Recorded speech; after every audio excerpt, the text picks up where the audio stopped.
Okay. All right, I'm here. Sorry about that. That took way longer than I thought it would to get back home tonight. What's up, Juice?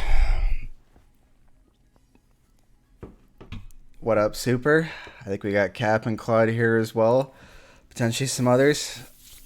I've heard mixed things about this video so far, so I'm not entirely sure what to think just yet. Obviously, we'll see how it goes, but I've heard from one person that they were a bit disappointed. I've heard from others that it's pretty good, but not what they expected. So it's good. Only your opinion matters. I'm willing to bet that's probably the case. Strikers says that he watched it already. Or are you trying to make a cryptic I read it meme? Because that's what I think that's referencing. I hope for Plinko's sake that doesn't become a meme because the dude doesn't deserve that. He put a lot of effort into this video. All right, give me 1 sec and we'll get it switched over. And from there we should be good to go. I watched it. Yeah. Okay. So it is a meme. All right. I saw there was some reaction in the HQM general channel and the HQM Discord as well. So I'll take a look at that. We'll see what some other people have. See what the feedback there. It's great. Wish it mentioned EU more, but otherwise it's great. Yeah, so my understanding was that it was going to be a little bit more focused about the sort of like the developer and the game and sort of how like the game got to where it is and not so much about like the NA community or the EU community or anything like that. So it seems like that's the case, but yeah, we'll find out. All right, let's get this switched over. I've got the video up. Okay, so you guys should be able to see my face at this point. All right. Should I make the webcam a little bit smaller? I might do that so we can get it out of the way. Yeah, it's good enough. Okay. We'll be doing a quick volume check in a minute. I just want to make sure that it's loud enough you guys can hear it over my voice. So let's go ahead and let's start running it and see what happens. Look at the screen. Okay. Look at the. I'm gonna restart this in a second, but just is this loud enough for you guys? Can you hear my voice over it? Okay. Do I need to turn it up? Turn it down? Any? It's quiet? Okay, alright, I'll turn it up. Alright, we're gonna restart the video over from here. Your voice is fine, but video is quiet. Okay, that's what I thought. So we'll restart the video from here. I've turned it up almost all the way. I could turn it up a little bit further. I could turn it up in OBS too if we need to. So we'll see. But video should be louder. Okay, yeah. All right. All right, let's start it. Let me know if you guys think it needs to be any louder, and I will turn it up. But yeah, just a heads up, I'm probably going to pause it a few times during the video. If there are things that I really want to talk about in the middle of it, I might pause it and we'll talk through that a little bit before I keep going. So just be aware it might be a little disjointed. I'm sorry. All right, let's go. Look at the gameplay. If you are anything like I was, you would think that you're looking at a janky, I recognize these clips. PS1 era looking physics-based hockey game that was probably made in. That's from Matt's playoff name video. If you thought this, you would be correct on all accounts except for one. Is that Plinko's YouTube avatar? This game has had over a decade of competitive play. Look at all the records in here. Hold on, back it up for a second. I gotta remember when I was actually good at the game. Let's take a look. All accounts except for one. Maybe a touch louder on the video. Okay. I told you that this game has had over a decade of competitive play. Video is maxed out. No video could stand to be just okay. All right. Let me know if I need to turn it up even more. At this point, I'll have to turn it up in OBS, but I think it's good. It's tolerable now. Okay, I'm gonna turn it up a little bit more. I don't want to like blow out your eardrums, so this game has let's go. Tech. What if I told you that that was all barely scratching the surface? Because you see, this video is not about hockey.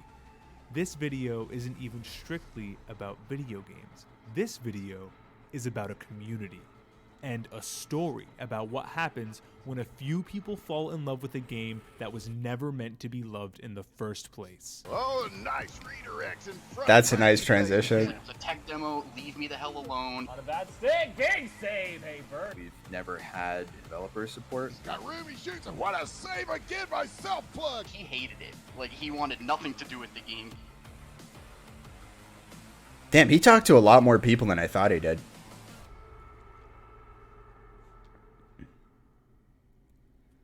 I like the choice of title too. The game that refuses to die. A game you've likely never heard of before. As I said, this video is not just about the game itself, but also about its story.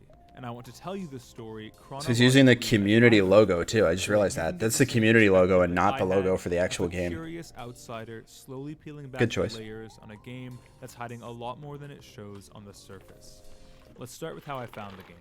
Back in high school, my friend and I would do this thing every time we got bored in class. We'd trade laptops Yeah, and right. completely nuke each other's computers with the gnarliest malware we could possibly find. I'm talking Bonzi Buddy levels of internet garbage. Okay. During one of- This is not starting out super great for representing hockey, where he's talking about how he and his friends would load their computers with malware, and somehow this is going to lead into hockey. I mean, I know HQM used to show up on as a Trojan or something like that on a lot of antivirus software, but that's a little too on the nose, these maybe. great battles, my friend brings up a game on my laptop titled Hockey? Or Hockey question mark. He found it off a random website that he got via another random Reddit thread. Damn, he found Cap's post from 7 years ago, dude. He found it off a random website that he got via another random. Look at that. Is that on oh, that's the our hockey one. Okay, that's not an EA NHL one.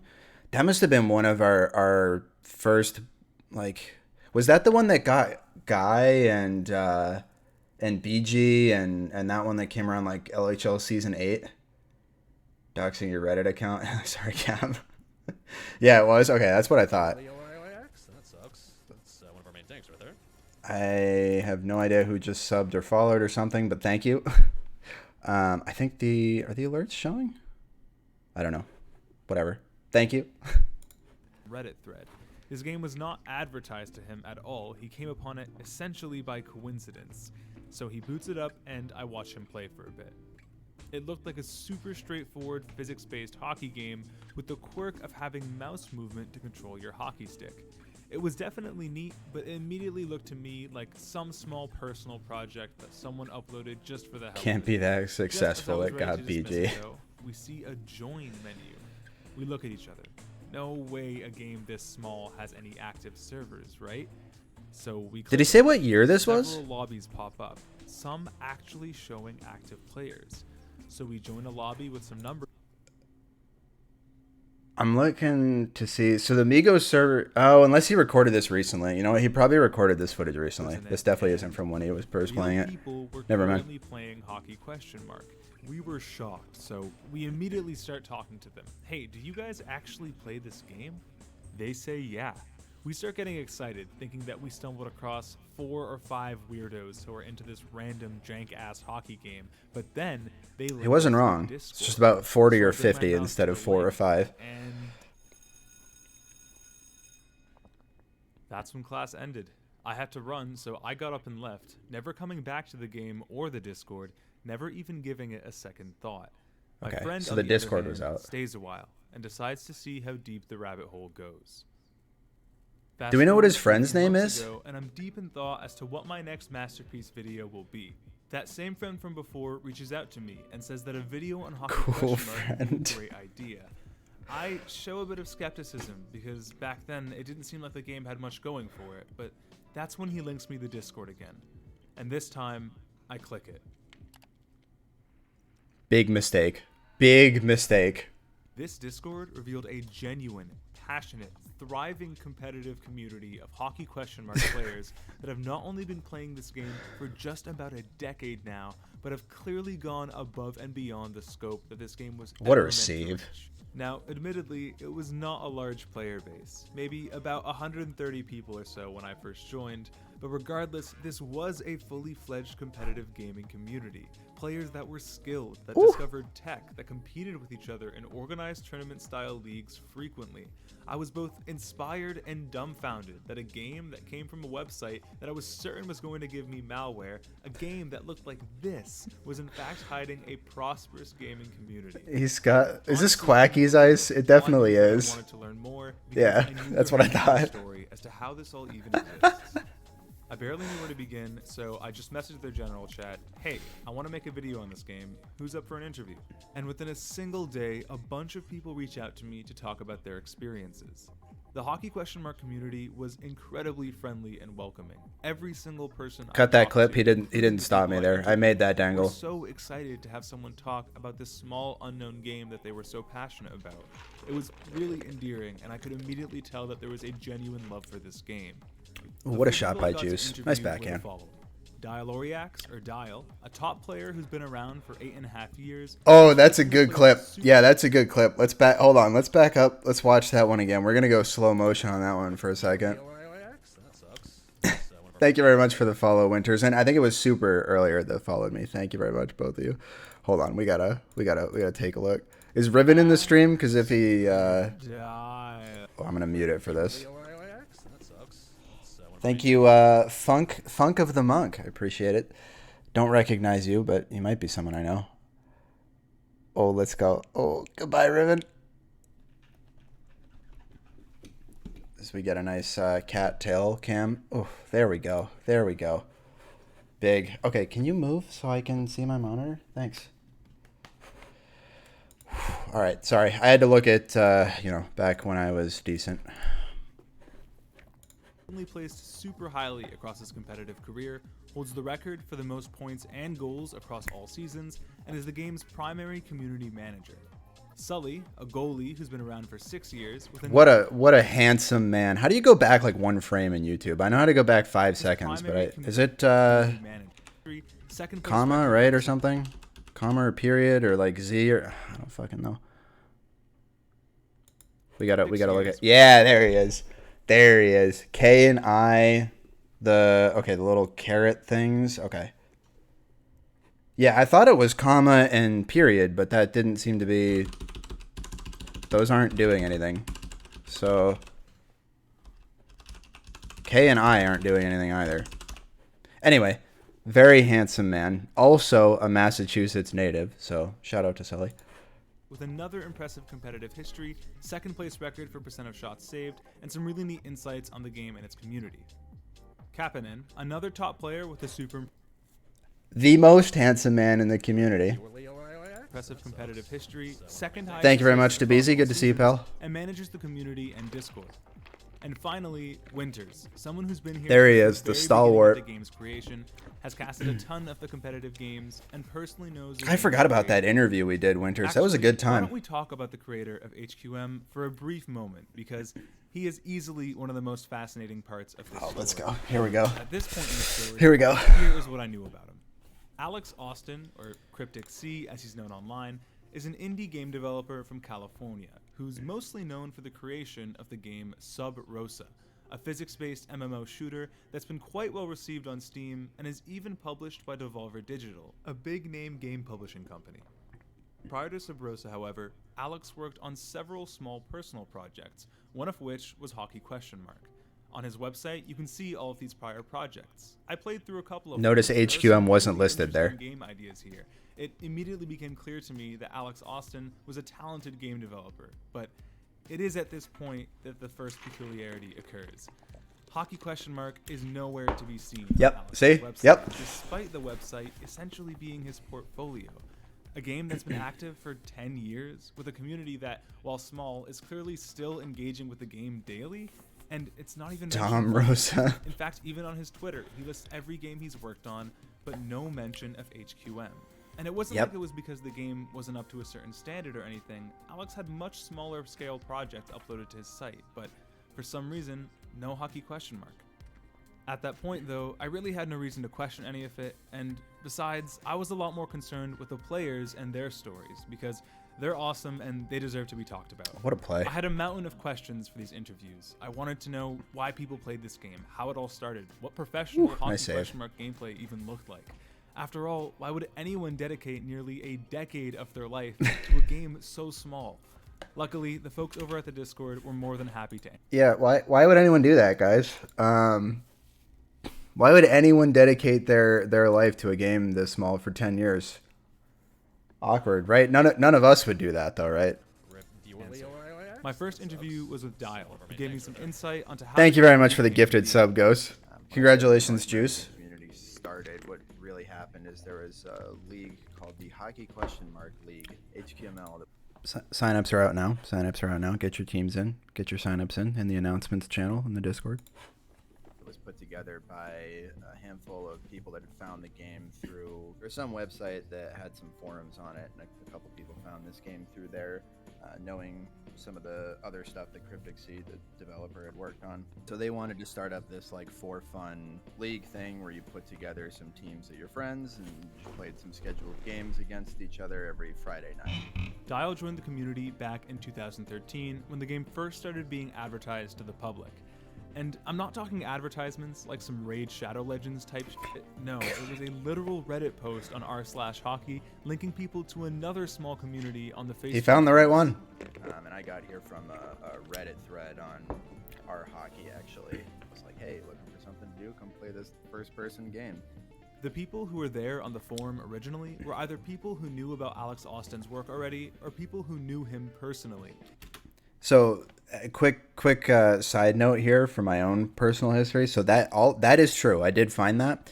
I was not going to play the game at all, but I was in college and the only laptop I had, the video card in it was dying. And I was playing League of Legends extensively at the time. And like I'm talking like 8 hours a day. Like I was not doing some of my college work to play League. It was really bad. And so I found something worse, which I didn't know at the time, but I found HQM, and HQM was one of the only games I could play, that wouldn't cause my video card to crash. So it was literally the only thing I could do while I was waiting for my computer to get fixed. And that's when I got hooked on it. So indirectly, NVIDIA is the reason why I play HQM. It was almost purely word of mouth that got this community started. So Dial, along with a bunch of other players, started playing the game around then. Since the community started growing, a player named Taser began putting together some more competitive leagues, and Dial soon became one of the game's Traded, raped. And at that point, there were too many people for the HQML, and the HQML was meant to be a little bit more for fun. So another person in the community who goes by the name Taser usually decided to start up a competitive league called the LHL, or the Legends Hockey League. On the Hockey Question Mark timeline, this was, as the community calls it, the game's very first recruitment wave. Recruitment was a term they used a lot, which at first kind of confused me because you don't generally regard people joining a gaming community as recruitment. But It's at a the cult, same time, though. It kind of made sense. This game is not advertised. The game's own creator doesn't even have it up on his website. If you want to find this game, you have to come upon it by chance like Dial did. And if you want to play this game, your two options for downloading it are to find it on this random website, which doesn't even give you the updated version of the game, or you can get the proper version through their subreddit, which is a link to a Google Drive of a fan-made community version that the community plays on. Once again, pretty strange, but I still had no reason to question any of it quite yet. The point is, these guys really did not have many tools to bring people into playing this game, and for that reason, I imagine every new member for the community is incredibly valuable to them, because there's just so little out there telling people that this game exists. He really found some like out there stuff. That was like Steam reviews? Did I see the like HF boards on there too? Like he found some out there recruitments that we've done. That's some deep research that he did. Another reason they call it recruitment, though, is because many of the people that check out the game stay. I mean, a game this small, keeping hundreds of players interested for nearly a decade, That has to be something special. And so I asked a bunch of the players what made them love the game so much, and that's when they broke down HQM for me. God, Quacky's ice is so gross, but his skill is even grosser. Jesus Christ. He's so good, dude. Ooh, what a play by Meat and Juice. God damn. Hockey ? Is a fully physics-based game. Woo! No animations. You are in control of the What a physical fucking objects that are your receive, player Kiwi. and their Holy hockey. shit, dude. Across every single person I interviewed, this was the part of the game that they highlighted as their favorite. The fact that the player is always in control. The fact that you just have full control over everything you do in this is what stuck out to me and what's basically kept me around. Like, every time something bad happens in this game, I can just say, I could have just played better. Like, there's a lot of That games okay. you really can't That's say that. that's a lie. That's a lie. We all know that's not what Sully says. Sully just starts ripping on his teammates and saying, "What the fuck? You got to cover that." Sully is toxic as fuck, dude. He is so toxic. You genuinely can blame the game, but this game you can't do that. Now, I don't know if I'll make the HQM players a little upset by saying this, but my mind immediately started drawing comparisons to Rocket League, another entirely physics-based sports game. Ask Sully how he Rocket feels League's about speed Burn is Warnham. ridiculously high because there's almost nothing inhibiting your freedom of movement. The allure for Hockey ? Is very much the same. You can do crazy stuff in this game, and your skill level is entirely dependent on how much you're willing to understand, manipulate, and sometimes even exploit nice the save. game's physics engine. And just like Rocket League, the game's initial difficulty curve can be pretty We've all intense. been there, dude. We have all been there. This game really does allow for Oh an my insane God. amount of skill expression. We got people that can, skate down the ice and pick up the puck on their stick and just skate around with the puck floating in the air on their stick like that. I mean, Exploiting a video game's systems has been the catalyst for competitive opportunity in a That was a fun ton of interview. video I had games. fun talking to Think him. Super Smash Bros. Melee, where nearly all the tech is based on some sort of bug manipulation. Hockey ? Is no different. This game is janky, but in true competitive gaming fashion, the community dug through the exploits to find a bunch of tech to optimize movement, turning speeds, stick control, and so on. Here's a showcase of only some of the tech that the community has found so far. First, we have the lookup turn. Yeah, Rocket League Right is a click really is good able to fully comparison. look around 360 degrees instead of I'm pretty sure controlling when the Rocket League by came looking out, I straight made a up, post you're able on to the make bigger turns a on the lot subreddit faster saying because of the way like that it bends your character model. this is probably going to be Also, something that flexible. actually competes. Then we've got a handful of tech that has to do with pressing control to enter the player into ragdoll mode. At first glance, ragdolling looks like it does I think pretty much nothing, but if HQM had the level of development and like time and effort put into it that Rocket League did, HQM would have blown up. To the same degree, probably not, but I think it would have blown up way more. And that is like the perfect example of how good it could have been. And we hold on, let me see if I can find we really missed the boat from a perspective of the game blowing up too when what was the guy's name? I'm on the HQM subreddit trying to find it now. Here we go. This guy. Let me get out of full screen for a second. This guy. Can you? Hello? Actually opens Can you? up. Okay, there we go. That's because I'm not in there. This guy right here. Everything Games. 250,000 views on a video about HQM. 250,000 views. And this was the video that we didn't know about until a year later. I know there's no mention of the game. There's nothing in the about or anything like that that shows anything about where to find it, what it is. I don't think he even said what the name of the game was. He just called it first person hockey game and there's some gameplay. And yeah, there's a bunch of comments asking what it is and stuff like that. And nobody from the community knew that he made this. So we didn't know I'll link it in here in case anybody's curious, but yeah, what an opportunity that we could have had and didn't have because it just, there's we'll talk about it later. Of opportunity. Tapping it during short turns is Frustrating. control sliding and is optimal for movement because it conserves more momentum. If you enter ragdoll mode and then spam the jump button at the right time, you pull off a macro jump, launching you into the air, letting you do crazy stuff like soar over players. It's a good description of the up mechanics for somebody who hasn't really With played the ragdolling, game. You're also able to bounce yourself off the sideboards using your hockey stick, and this is all only a fraction of the insane amount of depth that the Hockey Question Mark community has drawn. Goalie's got to have that And juice. there are still discoveries being made, new tech being found, even after all this time. But the game isn't without flaws. There are still a fair amount of disruptive bugs that have been hindering the game for quite some time.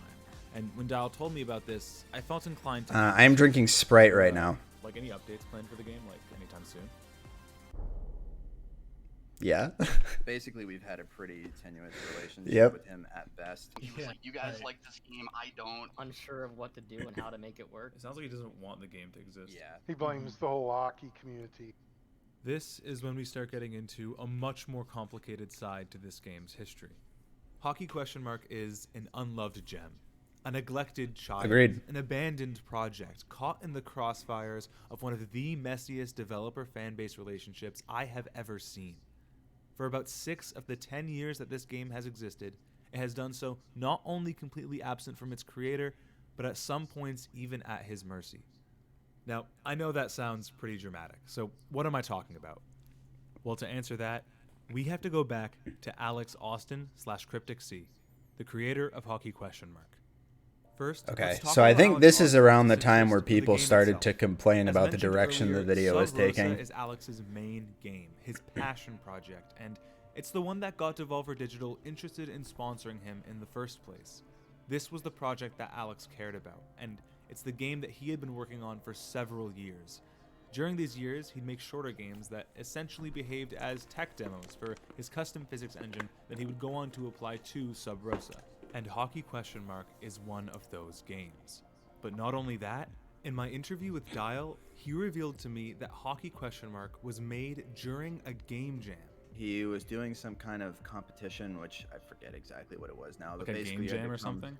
Yeah, you had to put together a game in like a week. Hockey Question Mark, a game that's True. had hundreds of dedicated fans True. for over a decade now, was spectacularly made in less than a week. Yeah, that is true. Hockey Question Mark was made as a demo, basically, for the physics engine that he was building for Sub Rosa. At least that's always been my understanding of it. Maybe Winters is in the chat and he can clarify if that's not correct. But I'm like 90% sure that that's what was going on at the time. So it was never really meant to be its own full standing game that he was going to make all kinds of progress with. And he ended up basically doing a little bit of development on it to update it with the new physics engine that he had made for the new version of Sub Rosa, and that's when version 59 came out, and that's where there was a bunch of drama there, which I'm sure is covered in this video. But yeah, so that's just some added context. Cap, so far, seems like a video for Not Us, which is probably the right direction. Yeah, I think it is the right direction, because a lot of the videos that come out of the community are typically made for people that already understand what the game is, and understand, you know, who the people are. It's like highlight clips and stuff like that, which are cool, but they're things that are hard to appreciate if you don't know any of those things I just spoke about. So I think the direction that Plinko is taking this one is actually really good, because this is what you want. Like, this is what's going to get people interested in the idea of HQM, or the story of the community, the story of the developer community relationship, all that, because that's the really unique part. This video is to explain the whole story to the normies. Yeah, exactly, Winters. I would agree completely. That's the point of this, and I think he's done a great job so far at capturing that, and I'm really interested to see where this basically like second half-ish, a little bit more than that, of the video is going to end up going with the story of Cryptic and HQM. Yeah, the criticism I'm seeing is on stuff he'd need full collaboration with someone else, or from someone within. Yeah. And like I said earlier, I know there was a lot of comments in Discord about the video, so I do want to take a look at those when we're done watching this. Obviously, we'll read through what you guys have to say in chat too, and I'll give my opinions at the end along the way here. But yeah, I'd love to sit down and go through some of those comments, because I know there were some people in there that were a little bit disappointed. All the way back in 2010, as part of some competition. It was never intended to reach the popularity that it did. Cryptic just wasn't passionate for Warning, the it same turns way into his your players story were. for a while. That's not a bad Furthermore, thing. Cryptic Sea is a full-time game developer, meaning he likely depends on the success of his projects for his income. You have Devolver insight that Digital is most of helping us fund his never work, did, Winters. But they probably wanted Alex focusing on his first-person multiplayer shooter that they were actually publishing, rather than a free hockey game that only a couple hundred people fell in love with. But even so, he would still 100% true. increasingly update the Cryptic was game from correct 2010 for to working on 2014. Sub Rosa and Never as prioritizing that. involved as the I know a lot of players people don't want wanted to him hear be, that, but that is hey, true. Anything's better than nothing, right? Now, you're probably thinking the same thing I thought when I first heard this information. Why doesn't Alex just sell the game to someone else? Give away the source code for this outdated, janky Novel idea. to someone who actually cares for it. And that brings us to the second reason. Patch 0.59. Oh, here was we a big go. deal for Hockey Here we Question. go. Back in 2014, Alex Austin, after barely updating the game for a whole year, finally came out with some news. And for the first time, he seemed excited about it. Something big was coming to HQM.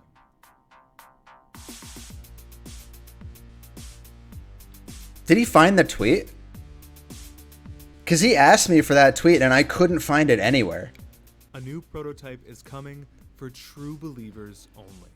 This is what Cryptic told the Hockey Question Mark community in the lead up to patch 0.59. This patch was going to be something big, something the community had been yearning for. They'd been neglected for so long, and finally... Yeah, it was games December of received 2013. attention.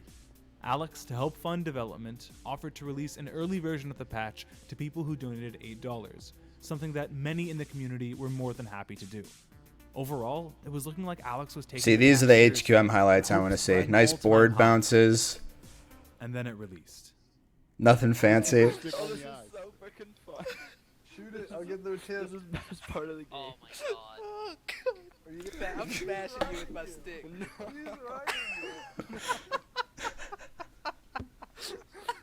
What a block. You gotta do it at third. Now, I am not a professional Hockey Question Mark player. In fact, I am not even a decent Hockey Question Mark player, so I cannot personally tell you whether this patch was good or not.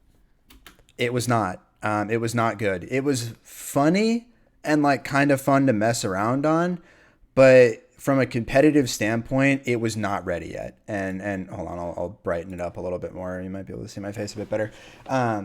It was not, though. It stripped out a lot of the mechanics that allowed you to do some of the really cool things from 0.55F, which is the latest version that was released before 0.59. And it ran on a completely different engine, which changed a lot of things as well. Which, was okay because it was meant to be sort of, this is the first stage in the evolution of hockey, right? So he's taking his new physics engine, applying it to HQM, and then he'd keep building on it from there. So I won't get into it too much, but there was a lot of people that had a lot of negative feedback to the new version as a result because it wasn't playable from a competitive standpoint. And I think at one point I had compiled I think I compiled a Reddit thread, we'll see if we can find it later, of all of the sort of things that we wanted to see change or something like to that effect, that I was gathering feedback from everybody in the community to give back to Cryptic. As most of you here probably know, that discussion, or that sort of, it wasn't really a discussion, but the community's interactions with Cryptic as a result of the 0.59 update, that was the start of the end. Let's just leave it at that for now. But what I can tell you is the opinions of over 7 separate top players that I interviewed in this game of only 7 people, damn. Patch 0.59 used a completely different physics engine, deeply changing Where's a the lot net? of how the game's movement felt, how the hockey stick controlled, how the game looked. Players were moving way slower, and stick control was almost completely different. I did love the actual Making the nets, game a though. lot That was funnier? awesome. Yes, but was it actually healthy for the game? Well, unfortunately, no. In Dial's own words, the core mechanics of the game had changed, and the community started showing concern. He's got this video in there. Oh my god. Cryptic did not like this. Understandably, he did not like this. It didn't take long for the community to start freaking out as they realized that patch 0.59 was not faithful to the fundamental gameplay mechanics that the game had been built upon prior. In fact, I can barely even find footage of gameplay on this version because the community dropped it so fast. Not to mention We the had some version Twitch doesn't streams, exist but I don't anymore, think any of those not made even it to on the Hockey YouTube. Question Mark Reddit. If you're updating a game for hundreds of thousands, no, even just thousands of players, their opinions are going to be an ocean of noise, and gauging that noise is nearly impossible. You will always sure. have haters, you will always have people who complain. There truly is no pleasing everyone.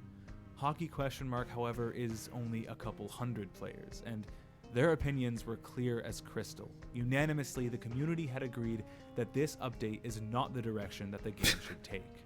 Criticism is a fragile subject to approach, especially in gaming communities. What a clip. That can quickly turn Oh, I've seen this volatile, one both before. towards the developer and the players. And unfortunately, that is exactly what happened. So we gave a lot of constructive feedback to him that was like, hey, here are all the issues we have with this. And he basically looked at it as we were being entitled. And his response led to a number of our people having immature responses back. And that kind of went back and forth and effectively led to a complete lack of communication between the developer and the community. Animosity grew between Alex and the players. Alex told the community they were entitled and ungrateful. The community told Alex he was egotistical and stubborn. So how did we get here? How was this patch some so people did. off base Some people from did. what the community wanted? Well, the answer is Sub Rosa. Alex didn't want to update Hockey Question Mark's engine for the reasons previously stated. He just didn't have a passion for the game. Well, Instead, it was the same engine. The Hockey Question Mark engine and the Sub Rosa engine were the same. He wrote one engine, and that was feeding all of the different games that he was building on top of that. So the problem that came up with HQM is that a lot of us wanted him to stick with the engine that 55F was built around because that's what we were used to. That gave us a lot more flexibility and a lot more freedom than the new physics-based engine that he came out with, which really, I think one of the biggest things was the gravity was a lot different. So that really impacted your ability to move your stick, to move your character, to do things like jumping all over the place, spin around. He works in parallel that way, which makes sense, right? He's an indie dev, and you'd find this too with a lot of bigger name companies too. They're gonna have like a game engine or maybe 2 or 3 game engines for their different IPs, but nonetheless they're going to reuse game engines over and over again as they build new games on top of it. It doesn't make sense to build a brand new game engine every single time, especially when all of his games had some element of physics-based gameplay to it.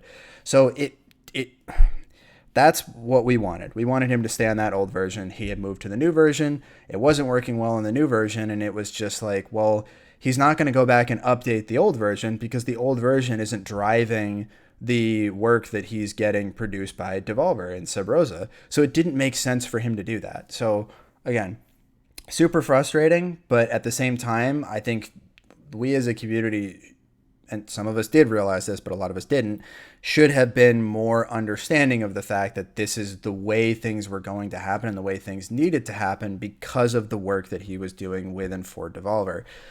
It's very frustrating. Should he have taken more time to spend on HQM given how popular it was? I mean, I'm biased, but obviously I'm going to say yeah. But at the same time, we can't fault him for putting his priorities elsewhere because for him being one person, it doesn't make sense financially. For patch 0.59, he used an alternate version of Sub Rosa's physics engine, the game he was actually working on, but unfortunately, it just didn't mesh with the game the way he had hoped. The community, after learning this, felt betrayed, felt like Alex didn't care about their game at all. Alex, however, refused to go back on the update. The finishing blow was when a player publicly demanded on Twitter that Alex refunds his $8 donation. I think most of us know who this player is. I think most of us do anyway. I won't say the name. I won't call them out in front of everybody here. But yeah, pretty sure we all know who that is. As one of the early supporters, saying that Alex didn't follow up on the promises he gave the community, ignored their feedback, and recklessly changed the game.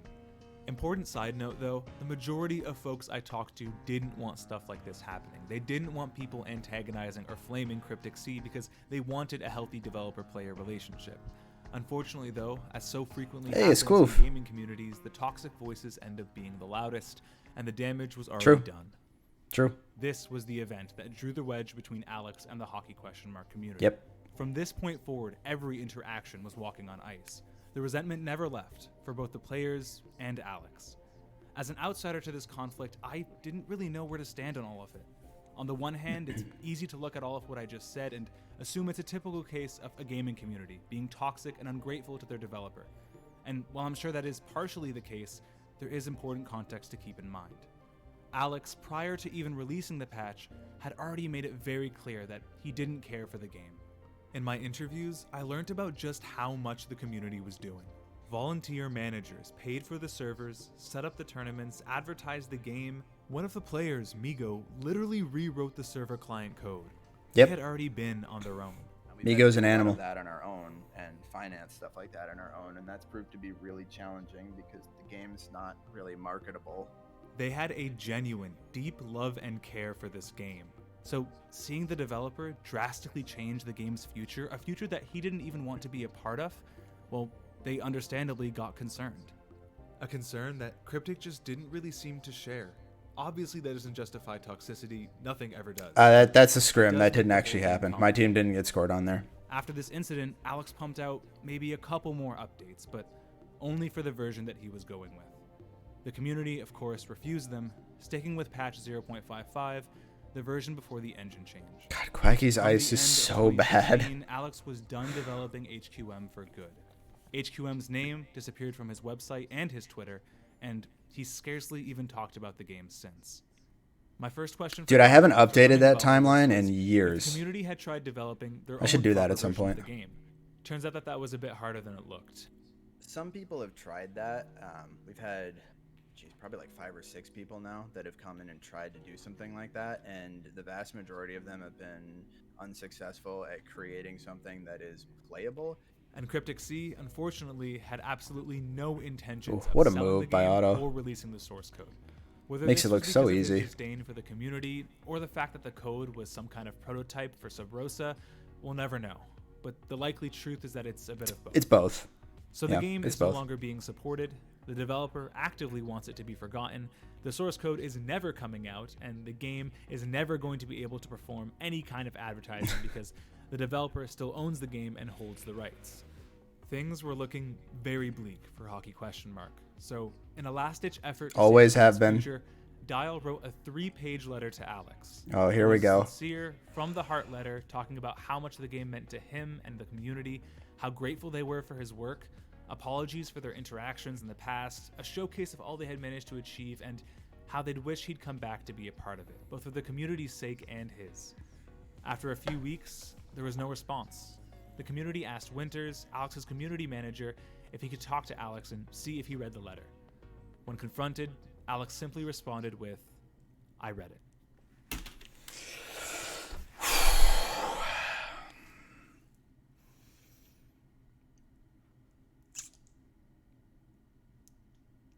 Yep.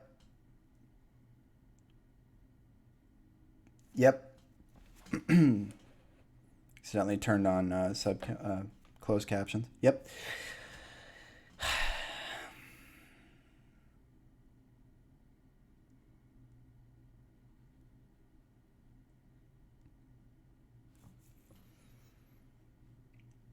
Yeah, I will never forget how I felt when I read that tweet.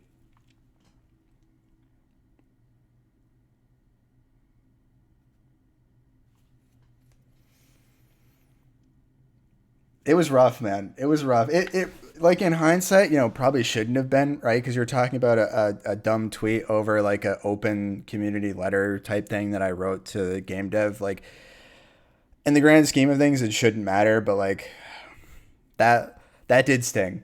That stung a lot, especially because Cryptic and I had never interacted before then, despite the fact that I was one of the faces of the community. He had never interacted with me, never spoken to me at all, and he never spoke to me afterwards either. We never spoke again after that. I've not been blocked by him on Twitter, so that's good. I feel like most of the community ended up getting blocked. But yeah, this was the one time that I tried to initiate that line of communication between the two of us, hoping that if we could settle something, then that would help spill over for the rest of the community. And yeah, this is how it went. I don't know if he's going to include it here, but I did actually do a recording of myself reading the entire letter for Plinko. He asked me to record the do like kind of like a dramatic reading almost of it, so that he could use parts of it in the video. So I hope part of that makes it in, because I spent probably like 30 minutes getting a good like one take at it. So yeah, let's see. That's all he said. I read it. Quickly became a meme in the hockey ? Community, as if the phrase itself was the decisive truth that they were on their own. It was. I mean, it was. That was the not validation end of this game's story. Because it was at this point that I learned about a crucial piece of information. Luke? Hockey ? Had a co-developer. Yep. And his name was Luke. And only 6 months ago, he reached out to the community offering to help develop a new version of the game. He, out of nowhere, unprompted, sent us a message on the subreddit. You know, said, hey, this is Luke. You know, I was one of the guys that made hockey, and, you know, I wanted to see, I'm thinking about trying to do some more with the game. Yeah, they all hit me up like, is this real? Is this guy f***ing with us? What the f*** is this, man? I'm like, no, I think it's real. I think it's really Luke. And in those 6 months, he, along with Payne Retzky, another important member of the HQM This was the first time I had hope in years. Years. First time I had hope about this game. All of a sudden, this game's future isn't looking so dire anymore. It might finally have the developer support it's been looking for since the start. But as for me, I now had two people who I needed to learn more about. I wanted to understand Alex Austin's decisions more and his development philosophies, but I also wanted to know more about Luke and what brought him back to wanting to work on That's true. Migos stuff really that gave me hope. But that gave me hope for prolonging the game and making it better for us. What gave me hope about the future of the game for the first time and us not stagnating and completely falling apart was when Luke came in and started saying like, oh, you know, I might actually do something. First time for me was launching TEH Juice. Yeah, I mean, TEH was really promising. But I mean, and look, Payne has done an excellent job and he's not getting paid to do any of the development for TEH, right? But at the end of the day, you know, TEH has been going for like what feels like almost 2 years now. And I feel like I've heard it's, you know, we're only a month or two away 1,000,000 times over. This is not bashing Payne. I'm not attempting to do that. I know the dude is doing it for, you know, basically his own personal project. And it's not something that he actually, you know, is putting any kind of financial backing towards right now. So he's developing it on his own time. But it's kind of like, it's hard to really feel confident in that until we actually see a version that is released like to the whole community with like an actual plan moving forward. So when that happens, I will be extremely optimistic when it happens. My questions, because it was with Winters. As I mentioned, Winters was Cryptic's community manager while he was working on both Hockey ? And Sub Rosa, meaning he knew both Alex and Luke personally throughout their development careers. He had insights on the game's history that I wouldn't have been able to find anywhere else. You know, it's a little bit of an overstatement, but he knew Cryptic very well. I was the last one he was communicative with. Winters reached out to me soon after I messaged the Hockey ? Discord, telling me that he had some truths for me, being someone who's been here since the beginning. Notice the date. We started by talking about his 6 own months history ago with Hockey ? And its community, how he's casted their tournament games since the very start, and helped found Friday Night Hockey, the very first HQM league. That was a really good intro right there. Interesting middle ground, and the whole conflict. That Friday Night Hockey with the puck down the middle was good. Representing Alex as his community manager throughout the whole thing, and because of such, he was on complicated terms with the community. Winters was also on complicated terms with Alex, though, for reasons we'll go into soon. But this meant that he had a really interesting perspective to hear. You know, it's not their fault. They already arrived at the conclusion about Alex years ago that I'm just now like, oh yeah, you know, that's why they're not sympathetic. I don't expect them to be. Before talking about Alex, though, I wanted to learn more about Luke. From speaking with Winters, I learned that Luke was actually much, much more than just a co-developer. Luke had worked with Alex for nearly his entire development career, and the two are actually good friends. They began working on Hockey ? In an IGN office space in Florida, where they host indie game developers and sponsor them, kind of like a streamer house, but for game developers. IGN was hosting a game jam, and since they were both fans of hockey, that's how they decided to make HQM. From there, Damn, the he story found is the what we old already article know. too. Friday Night Hockey starts, the LHL gets made. This guy does his Alex research. makes patch 0.59, chaos ensues, and Yep. the game gets abandoned. Yep. Oh, and just in case you thought the whole thing with Alex Austin hating this game was exaggerated, just listen to this. This one kid, he says, hey man, tell Alex I'll give him $1,000 for an Pain. hour of his time. That's all I want. It's got to be Pain, If right? he'll just talk to me for like an hour.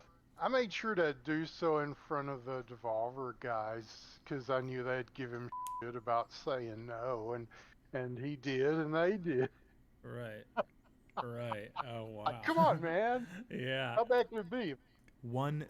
Damn. So that happened in front of the Devolver guys too. I didn't know that.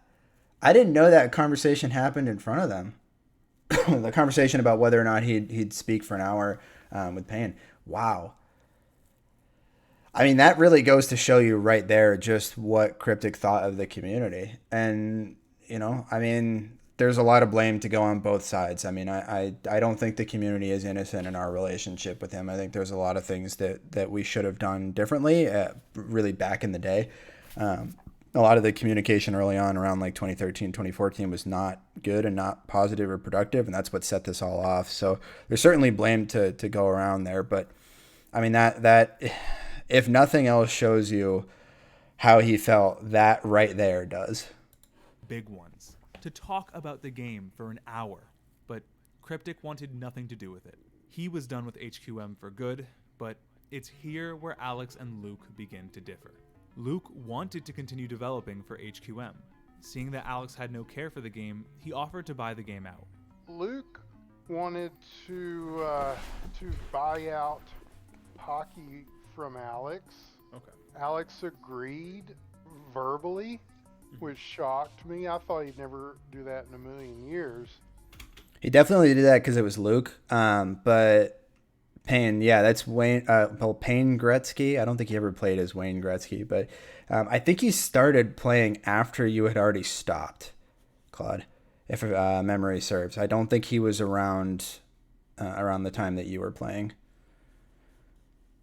So, and if he was, it was just maybe just the start. But when presented Good guy, with though. paperwork, he again, I'm not going to say too much, but set a very different tune, and in what I felt was a very dismissive and mean tone towards not only Luke, his friend of a decade and a half, but also to anybody who would dare try to code up to his standard of skill. Okay, I see. Because they can do it. They can't do it. Cryptic wasn't willing to let the game go, even if it meant selling it to his friend. Regardless, though, Luke would continue working with Alex as he began developing Sub Rosa. However, Damn. at some point early in development, Luke left the project. Alex?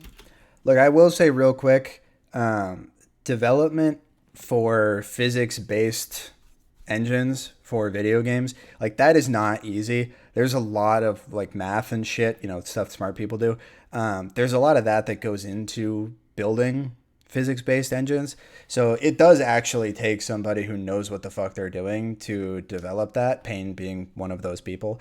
So I kind of understand where he's coming from that, but it definitely, like, that, what Winter said, I mean, kind of corroborates with everything we've seen from Alex, which is that he seems to have an ego. However, finally got to make and release the game that he actually cared for. This was it. This was the project that was essentially the reason he disregarded HQM in the first place. So how did it go? Well, initially, it was doing great. The concept was cool and innovative. YouTubers were playing the game all over. The initial reviews were great. It had a ton of promise. But as I started digging deeper, and as I spoke more with Winters and a couple others who were involved, I started to get a chilling sense of deja vu. At some point, Yeah, updates just Sub Rosa weren't coming out had as frequent. Sub Rosa had a lot of problems with Cryptic as well. and that happened long before Devolver came in and did anything. You can go read their subreddit, and we used to check it out every now and then. I was close with I can't remember what his name is now, but he was somebody that was sort of like a community manager in the Sub Rosa space. I haven't spoken to him in like 8 years now or something like that.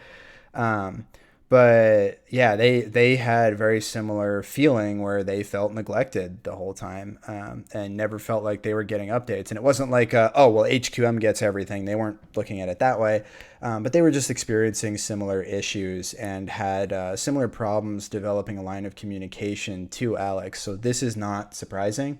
What is the guy's name? DCat keeps coming to mind, but I know it's not DCat. But it's somebody that has a similar name. It like starts with a D or has cat in it or something, like the Black Cat. I think that's what his name was, the Black Cat. But yeah, so I mean, he and I used to chat, way back when all this was going on, and he was like, yeah, this is entirely unsurprising to me. Sub Rosa also is a very toxic community. Yeah, I've heard that as well. I played like the very first version of Sub Rosa like one night with some other people. We had a good time, but again, that was before I think he sold the new version that came out on Steam that might still be on there. I don't remember. I think he took it down, but I played the first version, and it was fun, but there weren't a lot of people playing. It seemed like for a long time that there were more HQM players, at least active, playing consistently, than there were Sub Rosa players. Yes, Joe is a great guy. Yeah, okay, so his name's Joe. I never knew his real name, but yeah, the Black Cat. I knew him. He was a very good guy for the little he and I spoke. DCat was the furry caster. Yes, DCat was the like OG VTuber. Anytime I see a VTuber anywhere, it makes me think of DCat, because DCat had his little like cat face that would kind of move around a little bit and the mouth would move. DCat was a character, man. He was a character. Played the free version in TeamSpeak a lot. Yeah, I think that's the version I played, Winters. Winters knows this better, but Cryptic caught like death threats and some other crazy IRL shit happen with their players. Damn, dude, that's nuts. The feds got involved more than once with Sub Rosa. Holy fuck. That's insane. I mean, what? Like, people say our community was bad, and like, to some degree we were, but like that is that's a bit much, dude. Like, holy fuck. As they were promised. So people start getting upset and asking for the content they paid for. But Alex just wasn't updating the game. In fact, he even started working on other projects. Yeah, this is a bad look. The community was not very happy. It's a bad look. Look at it from the perspective of you're making this thing, right? And everybody's just telling you that you suck, and you're bald, and you're stupid. Finally, Alex releases a big patch that's expected to solve things, but it flops. Many call the patch a downgrade, chaos ensues, more hateful words get traded, and a patch came out that was interpreted as a downgrade. I missed Doug's big moment. Where did I miss Doug's big moment? Do I need to go back? Hold on. Patch that's expected to solve things, but it flops. Many. Is this it? Or is it a little further back? Is it here in these Steam reviews? Chaos ensues. More hate. Is it this? Okay, play, just play. And Alex gets burnt out. As a result, what? At this time, it's unclear if Alex ever plans to return to Sub Rosa, but the odds aren't looking great. Alex seems to have. Did I? Okay, all right. Look, somebody find me a timestamp and I will look at it later. Full support for the project. Patch 0.59 happened all over. Eat shit, Cryptic. But how? How did history almost... It's like 40 seconds back? Okay, I'll look at it later. Well, in my interview with Winters, he talked... I'm sorry I missed it, Doug. I apologize. In Winters' own words, Cryptic did not like working with people. In many ways, he was enigmatic, a clearly remarkably talented developer who Surprising. seemed entirely uninterested in accommodating his own communities and sometimes even his own fellow peers. You know, we were on pretty good terms, Alex. He's not a jerk. He's just, I don't know. You ever been around? You ever worked in a shop with guys with really good kung fu? As far as tech goes. You know what I'm saying? The code monkeys. They're not always super duper people skills. I am a software developer. I can confirm that is true. There are a lot of people that do not work well in teams. They're really, really good at what they do. But when you start adding like other people into the equation and they have to like work with other people and stuff like that, it just, it does not go well. I work pretty closely with a guy who's just like this. So I understand completely, but no worries, Plinko. No worries. You're late to the party, but you're here for the last 6.5 minutes, and you'll be here for a lot of our discussion afterwards about it too. It's a great video so far, by the way. Out of a code problem, but And sadly, this is what was making Sub Rosa suffer. For a while, the Sub Rosa team was as good as, it was like the Avengers of indie game, Brendan Chung from Blendo Games, all these people that, were really hot at human beings and some of the nicest people too, on top of being talented. But then over time, they all either got ghosted or they dropped off, and I was the last of them. Winters has an amazing voice, Cryptic's yeah. community manager had to deal with the Sub Rosa community, Devolver Digital, and Cryptic's absence as well. And it was at that point that Wait, he hold on a decided to second. stop Hold on a second. What? This dev is too far up his own bald ass to make the game better. 10 out of 10. and Cryptic's absence as well. And it was at that point that he decided to stop working with Alex. My 10 years dealing with Alex Austin and Cryptic C are pretty much finito. I asked Winters if there was any chance Alex would be willing to do an interview with me, but he said that it probably would never happen. And yeah, since the date of this recording, I've yet to hear back from Cryptic, which is a shame because while he's made a lot of mistakes, being an indie developer is hard, and I do want to hear his end of the story. But I would love to. Ironically, the downfall happening to Sub Rosa might not happen to HQM. Because as I mentioned earlier, just under a year ago, Luke reached out to the HQM community, hoping to create a new iteration of the game. At some point earlier this year, Alex finally let him continue working on the project. Alex gave What a shot. Luke the go-ahead this past year to develop out the game more. So I asked Winters if there was any chance that I could actually speak with Luke. So Winters reaches out to him for me, and after a few days, Luke gets back to me saying he'd be happy to talk. This was They got to an talk? interview with the co-developer of Hockey ? To finally answer all the remaining questions. There's only 4 minutes left. There's no way. There's no way, right? Like the interview didn't happen. There's no way. This interview was a delight to have. Wait, it I was happened? Super excited to talk about HQM and what he and Payne Retzky had planned for the game's future. That's I could also wild. Immediately tell that he was proud of the game. It was either Good, he should Nvidia or be. Humble or one of those places. It was banned at the office because they were playing it too much. Oh my! That's goodness. hilarious. Which was kind of cool. Has the community taken the technical and sort of like the skill ceiling of the game above what you expected? Oh yeah, for sure. Yeah. Yeah, Okay, nice. yeah. Some of the stuff that they're doing, like, it's just amazing. I also learned that apparently Hockey ? Was inspired off of an image. This one here apparently, of a couple making out during a hockey game riot in Vancouver. Then Luke told me What? for what the game could turn into. What? Hold on a second. What? How does that inspire the game that we got?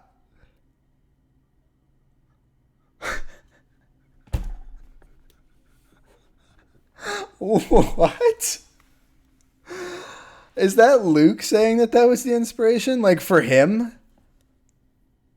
Please add this to the timeline. Oh my god. So those must have been the Vancouver riots when they lost the Stanley Cup final then in 2011. That must be the riots that inspired that. I'd be happy to send you the full interview though. Oh, I would love that. I would absolutely love that. I would love to listen to it. I'd love to listen to the full Winters one as well, honestly. Both of those would be super entertaining. Lucas from BC. Yeah, so that makes sense. When they smashed all the windows in BC. Yeah, it was. Yep. Okay, well, I can say I had a really good time during that because I got to watch the Bruins win. So it was good. My dream for it is to be like Rocket League, but have it be completely community based. We're making a new good version idea where like everything can be changed. Like all of the art assets can be easily replaced, and all of the at least have multiple people have access to the code base. Luke and Payne Retzky wanted to make a game that was fully accessible to the community. We won this game, just by the way, in case anybody's wondering. I know it's only 19 seconds left. My team's down by 2, but we definitely we won this game for sure. A game that was moddable, that could have customization, that was made for the players. Then Luke spoke about his time working with Alex, and to be honest with you, I didn't get the impression that the two were on any sort of bad terms. Now, of course, me being a person who wants Thank you to for the make a follow, video Plinko. about this story, I felt myself instinctively wanting to ask about the drama, about the juicy details of the conflict with the community. Eat shit, troublesome Cryptic. There it developments is. of Yep. Rosa. But not only did Luke seem not really interested in going to those topics, but at some point, That's fair. I realized that I shouldn't be either. Hockey ? Was about to enter a new chapter, a better chapter. Why dwell on the previous one? I mean, the whole point of this happy ending that the game is coming upon, of all the work the community has done, is that HQM can finally move on from its turbulent history. Why should I try and bring up old crap that clearly needs to be left in the past? Wait. Shove this price up your ass. It's not worth it. I try and bring up old crap that clearly needs to be left in the past. We continued having a lovely conversation about what the game could look like one day. Luke and Payne Retzky seemed thrilled to be a part of it. Their passion was clear, and for the first time, it felt like the game and its community were in good hands. Just everything surrounding it, the way it's all been built up, the way we all got here and sort of found each other is something that I don't think I will ever experience again. And that's the big takeaway of all of this for me, is that this community kind of is going to be able to reap its own rewards for all the years that they put in. Everything you did, everything, it mattered for something. It did. It really did. Winters put that really well.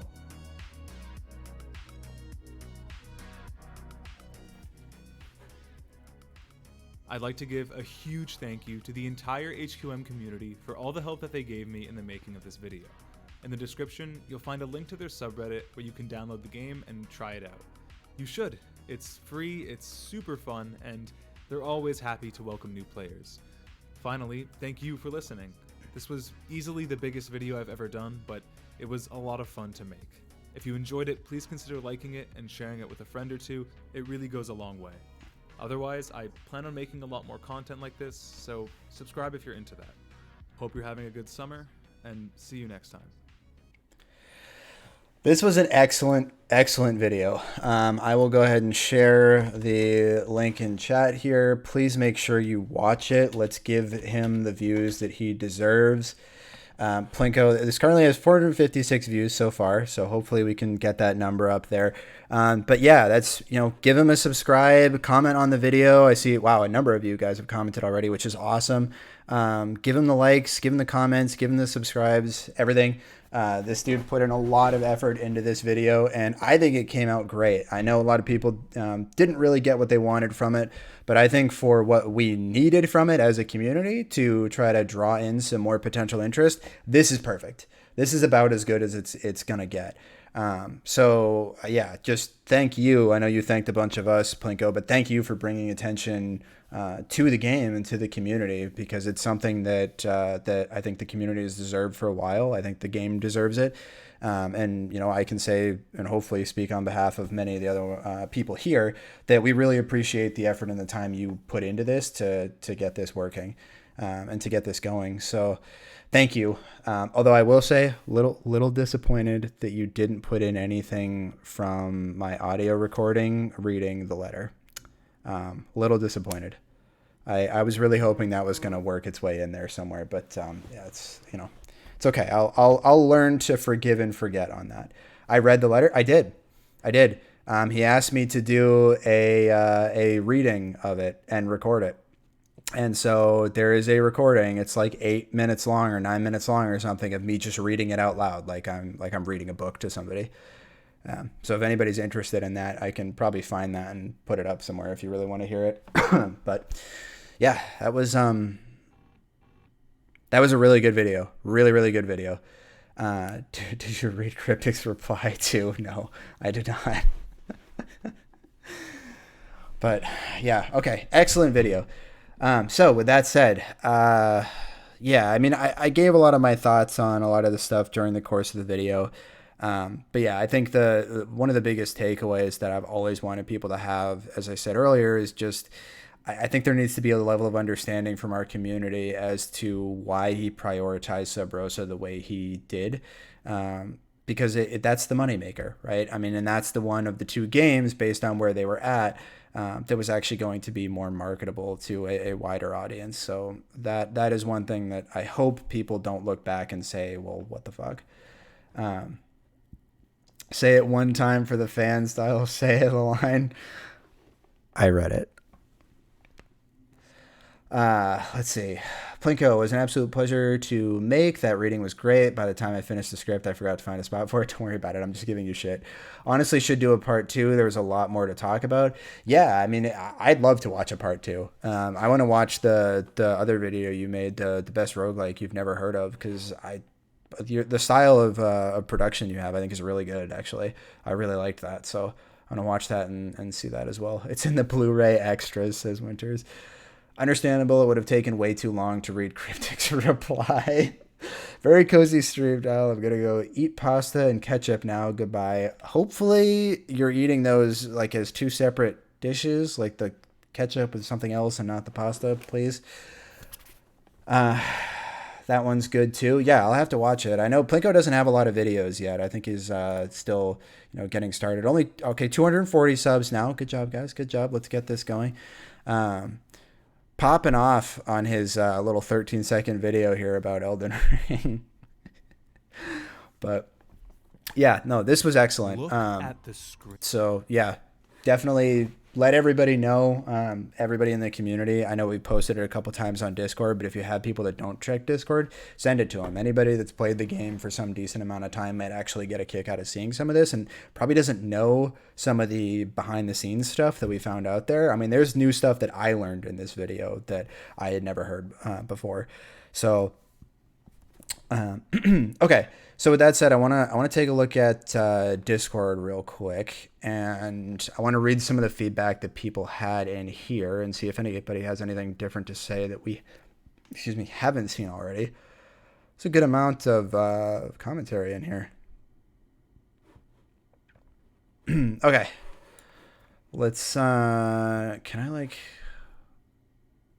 what's the easiest way to do this? Maybe bring this up. Yeah, let's transition over to here. Okay, so you guys should be able to see it now. All right. Oh, so new guy who joined. Cool.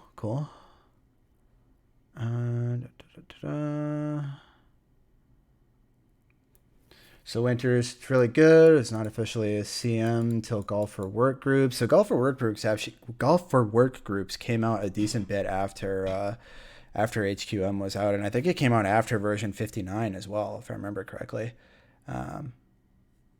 Actually, that might not be true now. I don't really remember off the top of my head anymore. It's been so long. But I think and Winter spoke to this a little bit during his interview in the video here, but I think he being Alex Austin and anybody else that was working with him really should have tried to leverage Winters more as a community manager to establish lines of communication between them. It's pretty clear that there really, wasn't ever going to be a positive way for Alex and the community to interact directly, which, is understandable. A lot of stuff that went on there, so that's fine. But yeah, I was also signed to Devolver. That's when I got hired. Gotcha. Yeah.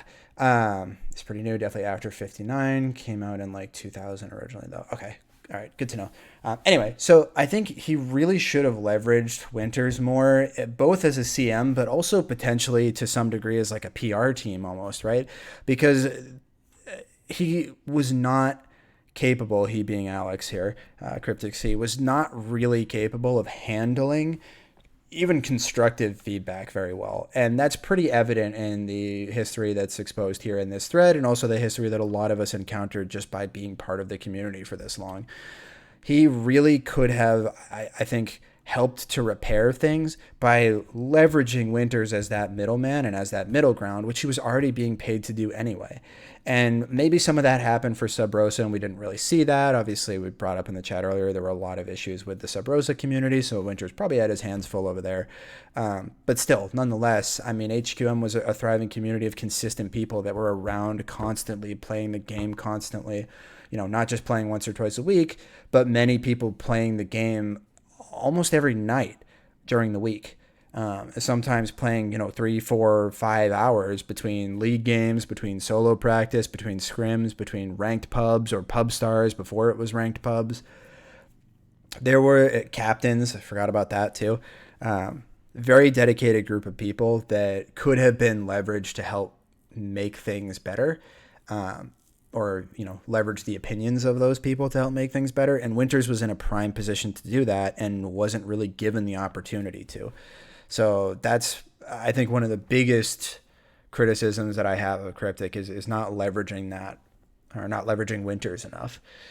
I'll take away from the video, quite accurate about all the historical stuff. Yeah, it was the NVIDIA offices where they banned HQM. That's crazy. So there's a bunch of people that work for NVIDIA that just like found HQM and were playing the game and weren't allowed to like play it anymore because they were playing it too much at work.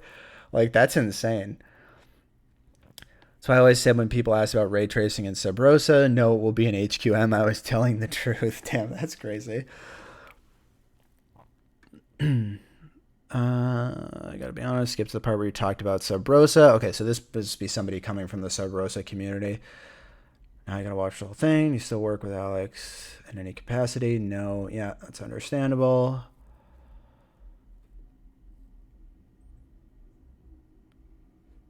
Yeah, so Devolver stopped support, I think, last year, right? I think it was last year. So I don't know what Cryptic's up to now. Winters, do you know what he's doing? Is he still working on Sub Rosa just without the publisher?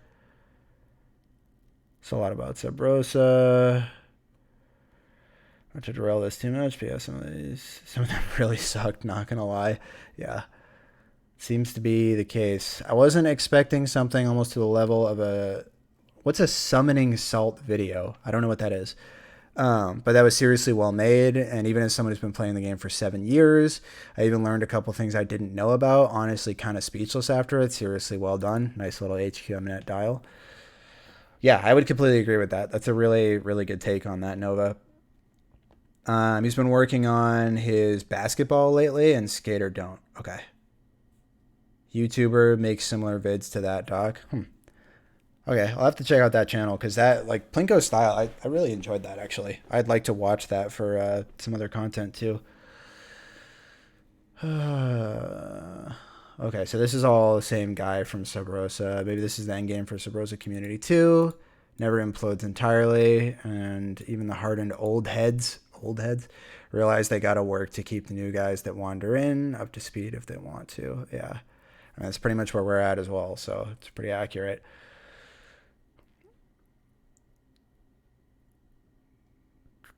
Summoning Salt was a huge inspiration. Yeah, okay, that makes sense then.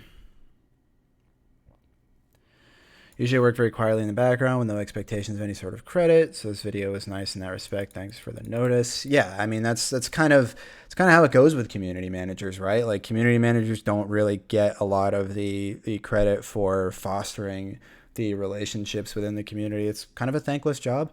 So shout out to the Russians and the EU. Yeah, absolutely. I mean, their community has been around even longer than the NA community has been, and that really didn't get touched on much in this video, which isn't too surprising. I mean, their relationship with Cryptic was basically non-existent the whole time. I don't think there was ever any kind of communication there, so it's not surprising for this to have been more NA focused.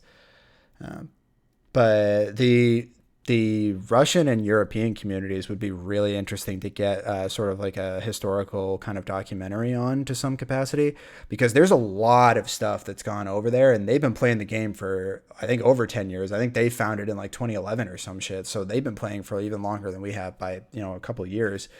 And there's a lot of long-standing people, all kinds of drama, like different leagues that have popped up because of different issues. And like, oh man, the EU and Russian community is like, from the bits and pieces that I know about it, is crazy. Like there's a lot that you could talk about there. Cloud says that was fucking awesome. I had completely forgotten about the Curse 5.9 patch. Unfortunately, not forgotten about the fabled I read it sacred text. Yep. It was so jarring to read over $8. Yeah, it was. Blocked on Twitter by Cryptic, as are a lot of people from the community. I feel like an abrasive indie developer might be teetering a dangerous line between confident while successful and a really bad combo for sustained social interaction when not. So long as he's good, that's good. It's not an easy position to be in when things are rough, I'm sure. It's definitely not, and looks like that's what Winters is getting into here, which is why I was saying what I was saying earlier, right? He needed to leverage another person, in this case Winters, perfect scenario for this, leverage somebody like Winters to be able to handle some of these things and actually set up that communication between them, so Winters could sort of temper what's being given back to him by the community, and then Winters can then temper the responses from Alex to the community. That's the idea of how that should work, or how that's supposed to work. And that's one of those things where, like, you can leverage people in the community like myself as well that don't have to be somebody that you work for, but leverage people like us that have that pull to be able to settle things a little bit, and that didn't happen. So, couple more people that are joining. Great video. I should have mentioned the European community's role in early HQM too. It would have completely died between 2011 and 2013 otherwise. So DVD is completely correct. DVD was one of a handful of NA players, and when I say handful, I mean literally like maybe 5 to 10 in total that were playing the game really between 2011 and 2013. And I don't remember what it was, what article or thread or something that came out that got the NA community started in early 2013, but there was something on there somewhere, Reddit, Rock, Paper, Shotgun, something like that. It was 2. Yeah, I believe that. It was somewhere out there that a few people got hold of it, and that was just enough traction when guys like Winters and Dr. Killinger back in the day, and basically the whole Jenner Haven crew came in and were able to build up the HQML, and that was the first time an NA league had really took off to any degree. And I think it only had like 4 or 5 teams, and it was 4v4, and there were only a handful of players on each team. So it wasn't very big. But that never happens if the European community isn't keeping the game alive for the first 2 years. So their history is absolutely a relevant part of it. I think if I were ever to do a part 2, I'd make the narrative about the actual competitive games, maybe follow some rival teams or something. Yeah, I mean, one of the issues that kind of comes about with rival teams in the way we do North American hockey anyway is that we're redrafting the teams every single season for the competitive leagues. That's not to say that there aren't rivalries that are driven by sort of these groups of players, because a lot of times you'd find a similar core on different teams. So you'd find a group of like 2 to 4 players that would show up consistently on a team over and over again. There's some more infamous ones recently, like KP, Haybert, DMB, that group. Owl, Leafs, just to name one sort of collective there. But you can kind of find some rivalries between players and groups like that, but not necessarily so much between teams season to season, at least not in the same way you traditionally think about it. But some of those are really interesting, especially like early on, back in like the 2013, 2014 days, where the HQML was still going on and still alive. There were actual like rivalries that kind of existed back then. The HQML being a league of player-made teams, so no draft, so you could make your own team, you could run it back the next season. There were some pretty polarizing teams that existed back then, and I was one of them, or I was on one of them, known as Kill Squad, which for anybody that played back then knows that we were shit stirrers. So, but yeah, there were a lot of stuff like that. Just again, not as traditional as you might expect. However, in the EU community, I think that sort of rivalry scenario runs a lot deeper than it did in NA. There's a lot more drama and a lot more politics, to my understanding, that goes on in the EU and Russian communities. So that's part of the reason why I think an EU and a Russian sort of documentary on them and where they've been, that would be super interesting. That would be kind of tough, though, because a lot of the people that know the full extent of the history about that are not native English speakers. We have a few people like Migo Mipo, who is Swedish, who's been around for a super long time, so he knows a lot of the history there. So he can probably speak to a good amount of it. And there are some other players as well that can probably give you some more recent history that might speak a bit better English. But yeah, I would love that. Fuck Three Prongers. Dude, Three Prongers was pretty fun. We weren't anywhere near as toxic as Kill Squad was, though. I had no idea anybody had any hand in making the game other than Cryptic. Yeah, a lot of people didn't. That's the problem with the early slow development. Back then, they actually wanted to work on the game. It was slow because they both had different schedules and worked on it only when their schedules permitted, which, yeah, I mean, that makes sense. Especially when you're doing indie dev. You have to finance all of it, so you have to make business decisions. There was supposed to be a QuakeCon version that didn't happen for that reason. Interesting. Hey, we're going to try to get the new hockey version by QuakeCon. When do you need it? QuakeCon starts on the 2nd. So the 3rd will work too. We're going to try to change a few things. Weren't able to get a new version, but I'll send you one when it's ready. Interesting. Okay. Huh.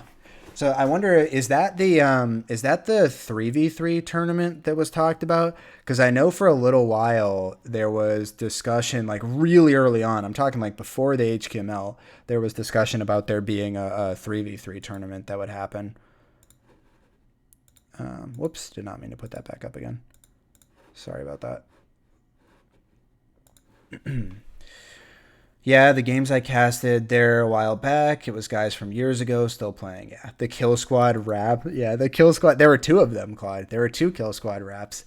The second one was better in my opinion. Unfortunately, I don't have either of them because it was either T-Lors or Stu Walton. I forget which one uploaded it to YouTube, but they've since been taken down, which is very disappointing. Stu still has them. Okay, yeah, they're not available on YouTube anymore, which sucks. I think Igorka's English is good, and he's been around since the beginning. Yeah, Igorka's a really old school player. Really old school. That dude has been around for a super fucking long time.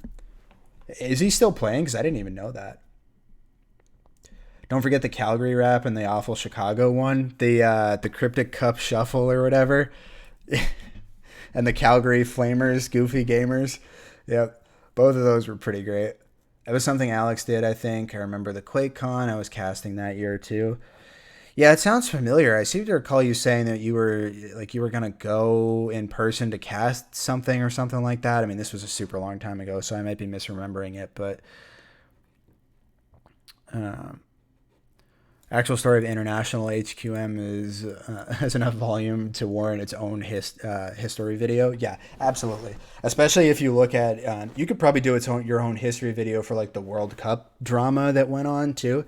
So for those who don't know, there were some World Cup tournaments that happened between basically all the different countries, and some of those included the North American countries. So I guess Canada and America, right? And there was a lot of drama that happened there too. I've unfortunately got to head out, but would be happy to answer any other questions or anything before I do. Otherwise, I'm glad you enjoyed it. Yeah, see you later, dude. Thank you again for making this. This was awesome. This was a lot of fun.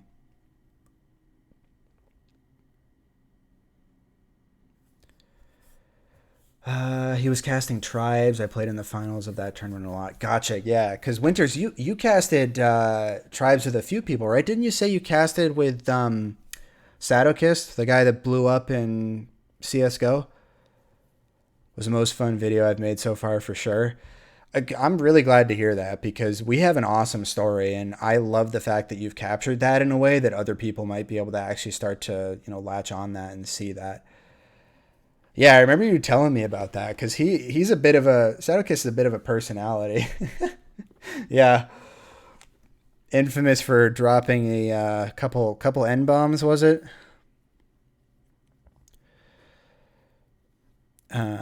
Yeah, that is also why it was done in a week. Luke was in town. They're at IGN. Yeah, so HQM done in a week. That's what I was referencing. So a lot of interesting commentary from Winters here. I love seeing a lot of that. Look at these old groups, dude. I think these are VK groups. Is that what these are? Yeah, they're VK groups. Documentary was cool, but it focused a bit too much on our relationship with Alex and the development of the game, which is understandable, saying as it is a pretty interesting subject and makes for a great video. Personally, would love to see more about game mechanics, leagues, and NA or EU versus NA. Yeah, I think that's a great part too, which I think Plinko has spoken to already. Be awesome if we could get him to do sort of that second go around and do some of that, because there's a lot of history there to look at. That's for sure. Someone should have given him league games with comms or something, because it really only loops like 5 things over and over. I guess documentary isn't really meant for us anyway. It's probably more interesting for outsiders to see the Cryptic Sea shit. But the heart of the game is the leagues.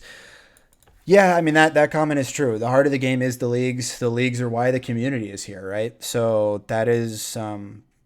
you can't tell the history of HQM without talking about the leagues, because there wouldn't be any, which feels like kind of a dumb statement, right? Because all of it contributes, but Doug is completely right here. The leagues are the heart of the game, but again, not really what he was trying to get at here with the video, which I think is fine. I don't think there's a problem with that. Those two things can exist and probably should exist in 2 separate videos. I think if you tried to sort of blur the lines there between both, you'd end up with something that doesn't flow as well.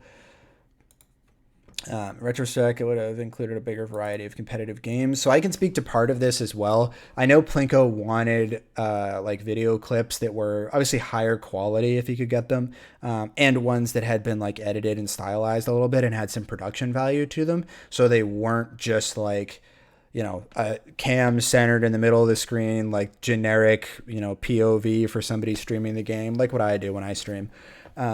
It's not really the best viewing experience for trying to show the game looking really cool. When you're showing HQM footage, you really have to draw people's attention away from things like the lack of animations, the lack of arms, the fact that the legs don't move, the fact that the feet are underneath the ice, right? A lot of things like that. You got to take their attention away from that as much as you can.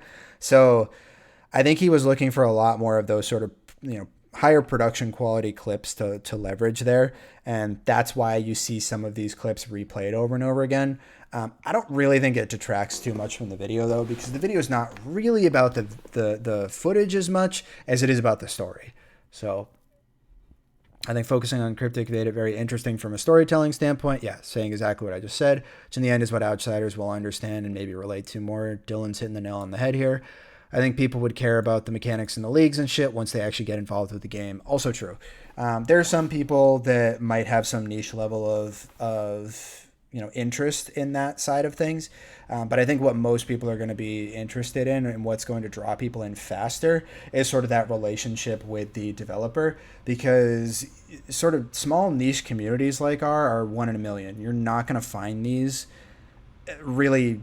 I mean, I guess they exist elsewhere on the internet, but they haven't developed in the same way that ours has, being that ours is completely void of any sort of build-up or development or insider work from the developer itself to get it going. So that's really where our unique standpoint is, and the fact that that happened, the way that that happened, and the way that our relationship developed with Cryptic is what makes it such a unique scenario or a unique occurrence. And that's what I think is really interesting from an outside perspective. And I think it's clear that that's the case because we see somebody like Plinko who has vague knowledge of the games, played it once or twice, and that's what he immediately keys in on because that's what's going to draw people in. So ESPN style 30 for 30 about epic battles of the LHL sounds interesting. Yeah, you could do it about epic battles through all of HQM. So I did think some clips in the video maybe should have been left out. Specifically, there's an interaction with Cheat and Hawk that can be seen in it. I didn't notice that, so let's just hope that other people don't notice that. But yeah, Hawk not known for being a pillar of the community, that's for sure. So, okay, so that's all the commentary I see in here. So that was pretty good. It was pretty good. I feel like I've said that a million times over, but yeah, hopefully everybody else appreciates that video as much as I did. I thought that was excellent. So send it again to anybody that may not have seen it. Do I still have the clip here? I think I do. So give him a view, give him a sub, give him a follow. I think maybe somewhere in a parallel universe, Tom Mizzet isn't a filthy casual. No, there is nowhere in any parallel universe where Tom Midget isn't a filthy casual. Not a chance. So with that said, we'll wrap up the stream here. I will probably upload my reaction to YouTube. I'll double check with Plinko first and make sure that he's okay with that. I don't want to really like re-upload his video right away and sort of take anything away from him. I was a little hesitant about streaming it because I wanted to at least give it some time for other people to watch it themselves, get some of those views on it. Rank pub 6 out of 10. Yeah, go play ranked, guys. Go play ranked. And sign up for HQML while you're at it if you haven't yet. But yeah, so I'll talk to Plinko about putting this on YouTube, and we'll see if we can have that up there. But for now, this should be at least in my VODs if anybody wants to check it out. Go to 3214. Okay. Let me bring up the the thing again. Is my camera frozen? It looks like it's frozen. Hold on. Let me fix that. Okay, should be unfrozen now, maybe? Yeah, I think so. That's what you wanted, okay. That you suck. Full screen right in the middle there. That's awesome. All right, well, we'll end it on that. We'll leave that up as the final part of the video. Thank you, Winters. Thank you, everybody that helped Plinko make this video. Thank you, Plinko, and thank you to the community for, we've had our ups and downs, but thank you for being here to keep things going for this long. And I know things are, kind of dead at the moment. We're still waiting to actually hear whether or not this new version with Luke and Payne is actually going to happen. I remain, we'll call it cautiously optimistic that we might get it eventually. But yeah, sign up for HQML, stick around the community. If HQML is not something you're interested in, stick around the Discord, hang out, watch out. Hopefully we get a new update soon. And if we do, you better believe we'll be spamming everybody that's played the game before and letting you guys know that there's some new version of it for you to play. So with any luck, we get that. Fingers crossed. In the meantime, thanks again, everybody. Thanks for tuning in, and I will see you guys later. Peace.